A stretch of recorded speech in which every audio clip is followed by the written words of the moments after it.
Boy, that true-like face and quilled body make him less than cuddly. Wow. We hope you enjoyed our TENREC, another one of our amazing wildlife defenders education. Hey, thanks, Cole. Well All right, we like to start off small in our shows and then get bigger and bolder as we go. Because just because something is small doesn't mean it's not also impressive in some way or another. I mean, geez, look at our handwork. Anyway, Madagascar is a small island right off the coast of Africa, and it is home to some of the most unique and interesting animals on the planet. In fact, most of them can be found there and nowhere else on the planet. It's kind of its own separate island of unique species. Now, when people see this animal, they think, hey, look, it's a hedgehog. They're not even related to hedgehogs. This is one of the planet's oldest animals. Their closest cousins include the dinosaur and the manatee, the big sea cow. Yeah, that's how old these guys are. Like Corp said, yes, their eyesight is very bad, not much more than light and dark. But there are other things that can help them locate what they need to find, and that is those hairs on their belly. They're almost like a sensory receptor, similar to armadillos. It'll pick up air temperature, wind velocity. Most importantly, what it tells them is where the tiny vibrations of insects are.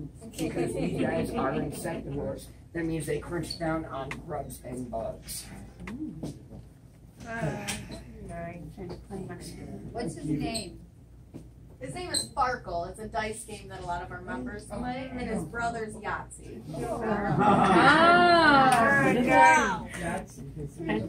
All right, we're going to be moving onward and upward, and things over to Ari. Bella means beautiful in Italian, which might be an unusual name for this drab, brown, bumpy-skinned blob that we like to call the new Q. She may not have an interesting name like Coramundi, Tamandua, or Serval. In fact, she is a toad, but not just any toad. She is the largest toad species in the world that comes from South America. She is a South American marine toad. Let's meet her. Oh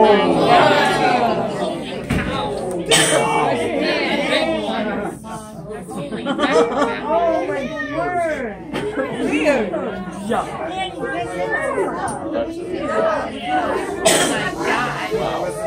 Yes, we said Q. Did you know that all toads are toxic? Bella has no known predators. Not everyone loves her like we do. They are fearful of that potent toxin released by her parotid glands. See them behind your eyes? This deadly toxin is strong enough to kill a 120-pound dog. Wow. She doesn't make a meal for anyone, but she will eat anything that will fit in her mouth, and that mouth is pretty big. Can I take your plate? Bella is a toad. Did you know she is also a frog? Let me explain why. Frogs live in the water and are aquatic. Toads are. Can I take 1,000 pictures? All toads are frogs, but not all frogs are toads. Have I completely confused you? Look into those plastic green eyes and tell me she isn't cute. Yes, you're beautiful, Bella. Thank you all for listening.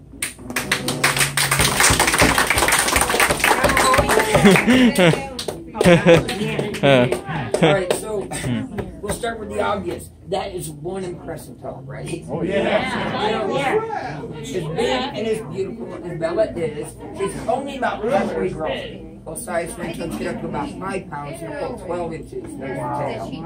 So she's got a little ways to go still. Now, when it comes to toads versus frogs, you know what I mean? Almost done.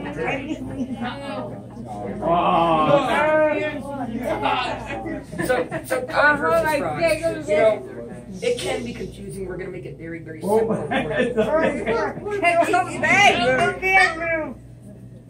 Every came to me.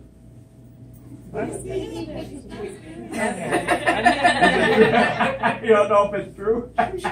Alright, toads versus frogs. Whenever you see an animal that looks like that, but you don't know which it is, it's a frog. Because toads are frogs.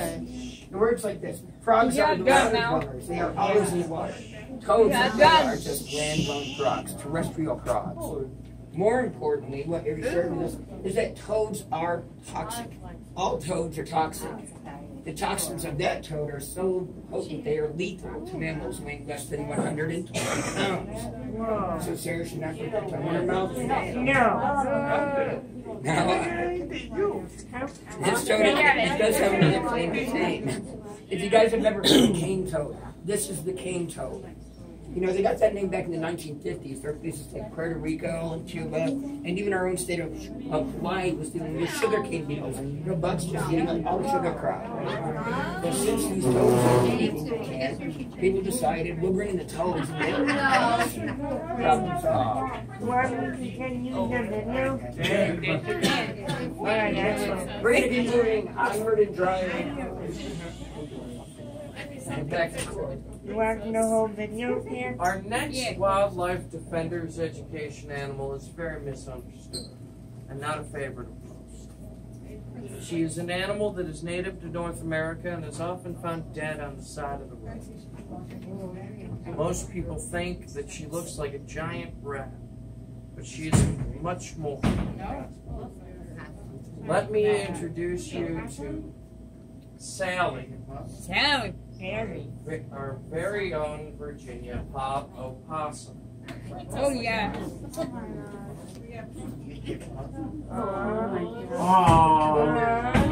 my God, she's a baby. Is she a baby? Yes.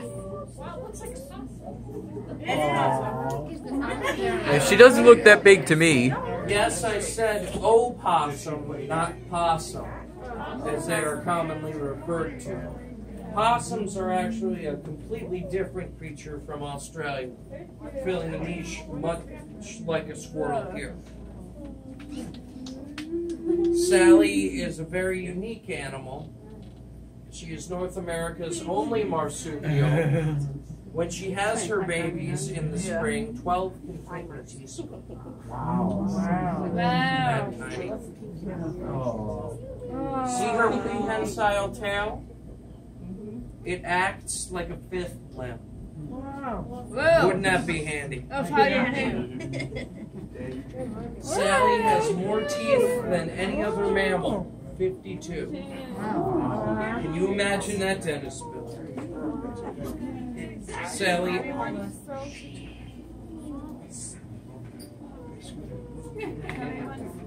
Sally also has opposable thumbs, just like us, but they are on her rear feet. So she has hands on her feet and feet on her hands. We told you she was amazing. We hope that you appreciate opossums as much as we do. Thank you, Sally, and thank you for listening.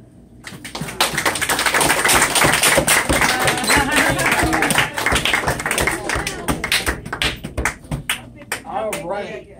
This is our baby Virginia opossum. And you know what? There is a difference. We're going to cover that point again. Thanks for sharing that quote. It's not a possum, it's an opossum. Yeah, in fact, those two animals are found on opposite sides of the continent. Like you said, possums, they are an Australian marsupial, kind of like squirrels over there. Opossums are mostly South American. There are 61 species of them. But there's only one of them in North America, and that is the largest one. And this is obviously still just a baby.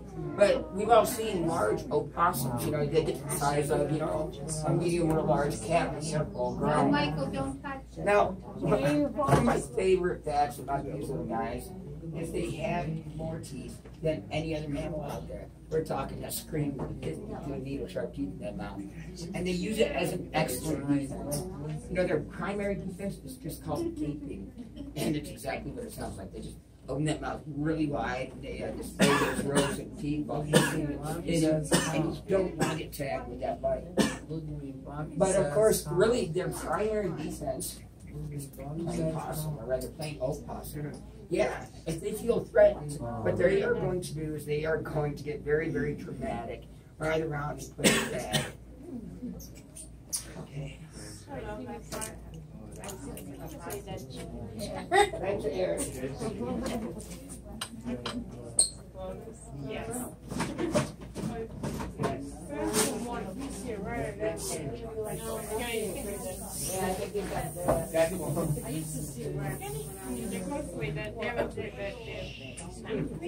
Boca means mouth in Spanish, which makes an appropriate name for our next wildlife rockstar education animal. In his natural environment, the southern United States, he is known for being a ferocious, carnivorous apex predator. Apex, meaning top, So Boca is at the top of the food chain. Once fully grown, nothing eats him, but he eats everything else. He catches fish, amphibians, and small mammals. Boca is an American alligator. Let's meet him.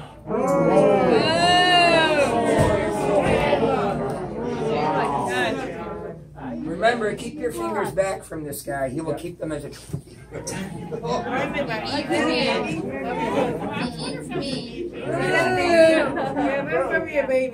The alligator was severely threatened back in the 1950s and put on the endangered species list. He should be considered the comeback kid because currently they're thriving in the southern United States. See how he is specialized to be successful living in the water? His streamlined body, webbed feet, and strong tail that acts as a rudder all help to propel him through the water. He also has underwater goggles called nictitating membranes. These protect his eyes while swimming. See his camouflage? Dark on top so a bird from above won't see him, and light underneath so a fish won't see him from below. What an amazing animal Boca is, and one to be feared by all who live around him. Thank you, Boca, and thank you all for listening.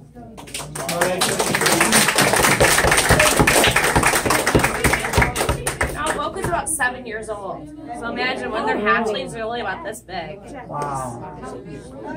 He'll get, eventually, when he's full grown, he'll get to be 15 to 16 feet long.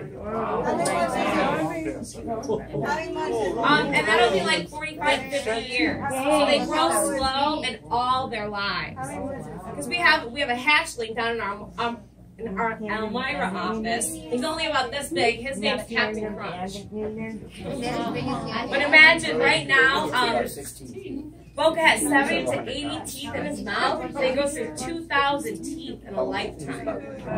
And those teeth are razor sharp, just like glass. And you notice you can't see down his throat. He has what's called a glottis. That's a valve that opens and closes underwater while he's feeding so he doesn't get water in his lungs.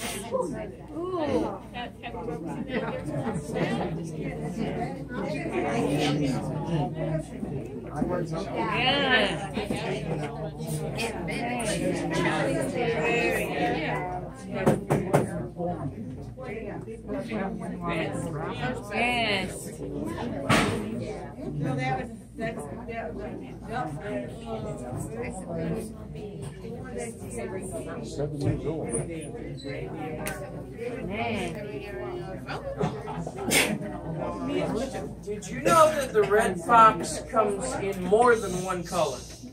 It's true. The silver fox is actually a member of the red fox species. I got it. Go ahead, Cord. When it comes to foxes, the males are called renard, and the females are called vixens, and the babies are called kits. Let's meet our very own silver fox, Ringo.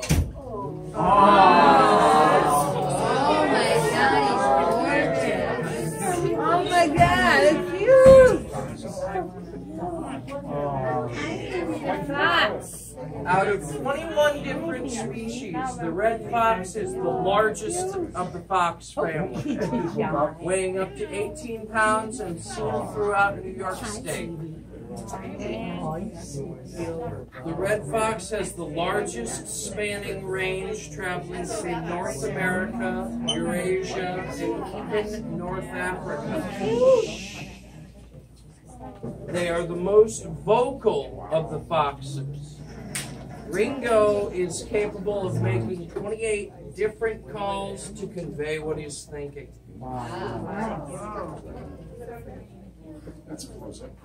And that's not all. The red fox has excellent hearing. As a matter of fact, they are able to hear a watch ticking 40 yards away, making it very difficult to sneak up on a fox. They are also very fast runners, able to reach speeds up to 35 miles per hour. And they're excellent climbers as well. You won't keep a fox out with just a chain link fence. Foxes are omnivores, so they eat just about anything, not just fruits and veggies, but also small mammals, and birds. They sometimes enjoy playing with their food and even will bury it to save it for later. A curious and playful animal, the silver fox is one to be enjoyed by all. Thank you so much.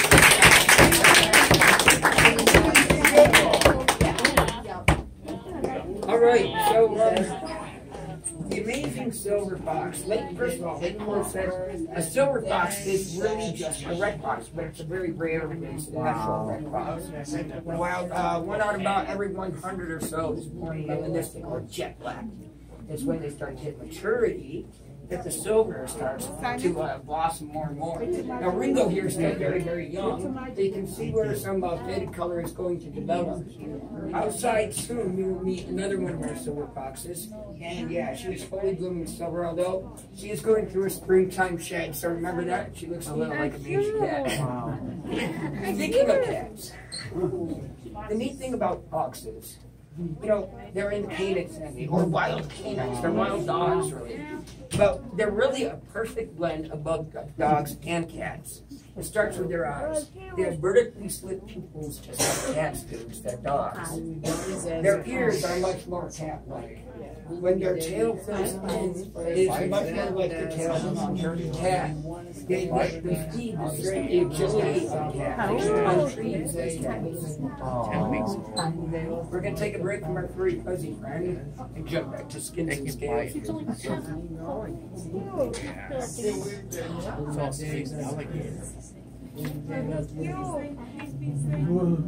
Our next education animal is a lizard and a member of the monitor family. Unlike other monitor species, the Argentine tegu lizards are stockier, with shorter necks and bead-like glossy skin. Like monitors, they are also powerfully built with sharp teeth and claws. On land, she is as agile as a squirrel, and in the water, she can swim like a fish. Let's welcome Rosie, our Argentine tegu.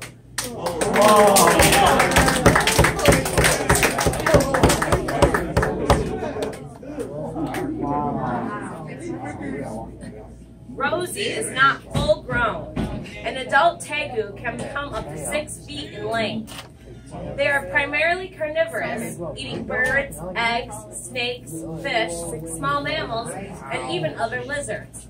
But Rosie does have a sweet tooth. If she's lucky enough to come across one, she will raid a bee's nest, ripping it open with her strong claws and consuming the sweet treat of honey. Tegus are known as being the smartest of all reptiles, even having the ability to be trained. They are commonly found begging for treats from fishermen or even picnickers. But beware, their teeth are razor sharp, and along with their strong jaws, they can rip flesh with ease. Don't worry about Rosie though. She loves to come out and visit with groups like you. Thank you, Rosie, for being such a great education animal, and thank you all for listening.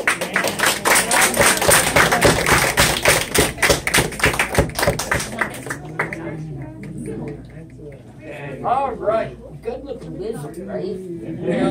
Yes. Here, Rosie there is also only about halfway grown. Full size, guys get up to about 6 feet full grown. Now, reptiles, they're known to be clever, you know, problem solvers, escape artists. In the lizard family, that is the most intelligent of the lizards. And not only like really smart, but a seriously all-terrain animal. They are amazing diggers. They're great climbers. They're streamlined swimmers. And when you see them go underground, it might look very slow, very dinosaur-like, but don't let that fool you. They are as fast as squirrels underground. Apex predators, they hunt everything out there. Now, another thing that Rosie is a great showcase for is that fabulous tongue that we see on so many reptiles. And we know that they are smelling the air with their tongue. They are able to do this because they have what is called a Jacobson's organ. There's a little organ that is shaped like the tongue. It's attached to the roof of the mouth and connected to the brain. Now, why is it shaped like that? Very cool feature on reptiles. What it does is it gives them a three-dimensional sense of smell. Yeah, just with their tongue alone, you know, they can tell not only what direction the scent is coming from, but how far in front of them or behind them. Wow.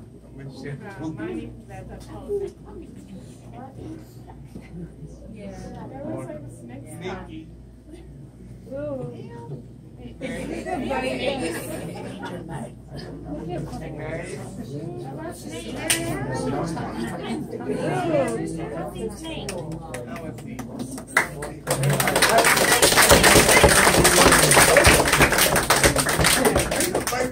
you had your best hiking boots on and we're on a walk in the outback of Australia, you might see a curious little creature go bouncing by. What is it, you might ask? It's a macropod. Macro meaning big and pod meaning what? Yes, this animal with big feet would be a kangaroo. The largest of kangaroos are giants, reaching 9 feet tall. Middle-sized kangaroos, called wallaroos, reach about 5 feet tall. And the smallest of kangaroos are called wallabies. They range from 3 feet tall to almost as small as a rat. We would like you to meet Sydney. Baby.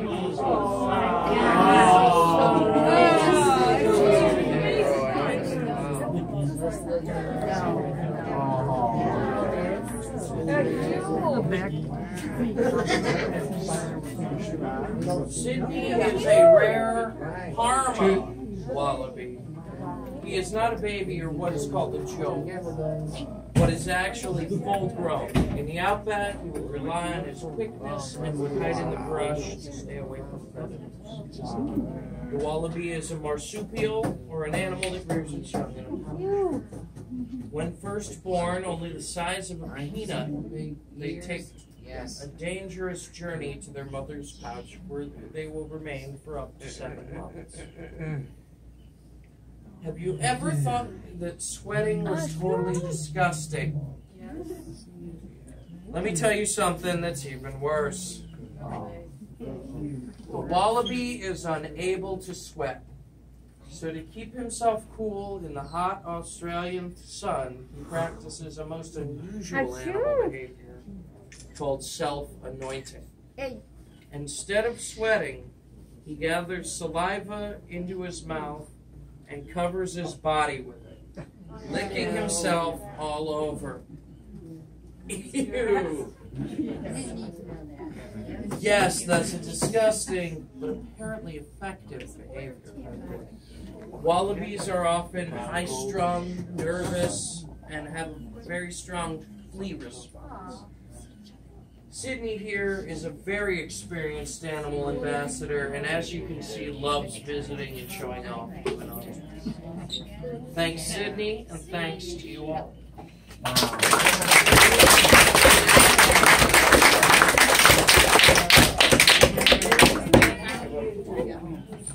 All right, the wonderful world of wallabies. Not just wallabies, but kangaroos. Kangaroos are a delight to work with. You know, they tend to be very gregarious, very social animals. They enjoy being around each other. They enjoy being around other species. But really, that is the larger kangaroos. Wallabies, like I said, they're basically small gray kangaroos, but they are a separate species and there are differences. And the biggest one is their personality. Like Cord just told us, these guys tend to be very skittish by nature. The general rule when we work with wallabies is the smaller the species, the higher that flight response. And these guys are low per bounce. They bounce out at 25, 30 miles an hour. They've got about a 4 to 6 foot vertical leap on them. Now, on a personal note, Sydney is probably our most famous celebrity animal. This was Jack Hanna's wallaby. Belongs to Jared Miller from Rachel Ray, etc., etc., etc. He's been working with us for about 8 years. But that is not what makes Sydney special. What makes Sydney special is that he is a Parma wallaby. You know, there are 32 species of wallabies. They range anywhere from 4 foot down to the size of a rat. And not only are the Parmas among the smallest, but they are definitely the rarest. So rare, they were thought to be extinct.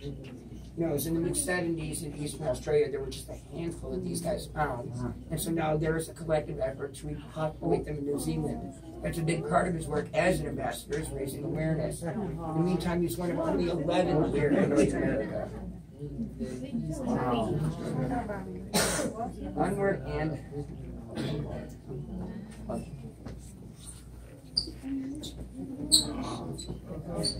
So cute. Hopping around. Yeah. Our education animals all have special needs, but none like the one you are about to meet. To put it simply, he's like taking care of a 2-year-old. We must be sure that his diet is complete so that he can grow healthy and strong.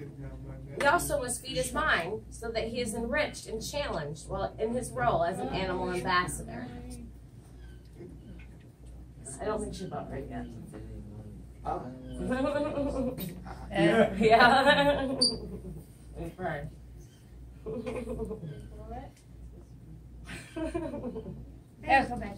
Yeah. How do you acquire these animals?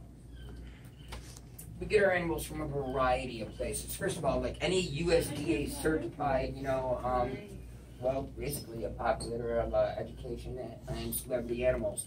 We've also made a name for ourselves in the business, and sometimes we raise and train animals for other programs. Like we just started raising a baby wolf. This is Johnny, our new baby green monkey.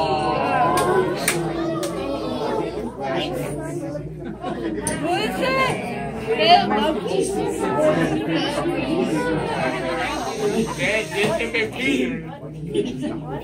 Who is it? Yes, we said he was green. This African primate is referred to by natives as the green monkey because of the slight cast of green in his fur. Johnny, which means green in Swahili, is one of the most ground-dwelling species of Old World monkeys. The green monkey, also known as the vervet monkey, seeks shelter in the trees when alarmed and when sleeping. Oh my God.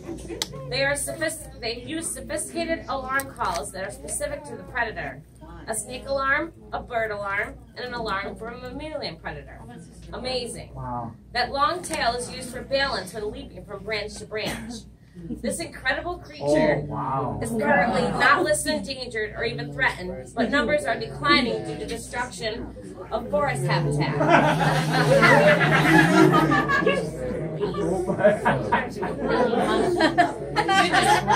You just had a rare glimpse of one of the most amazing creatures on the planet. We must conserve and protect all wildlife and respect all of our natural resources, which will keep these amazing animals living on our fragile planet.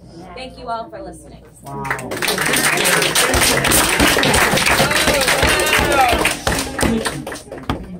All right. So Johnny, our little green vervet, obviously they are called the green hair monkey because that used the green sheen on their hair, and they will have that for their entire life. It doesn't fade or go away. Oh, it's so cute. They feed their conquerors. Now, Your fur. like,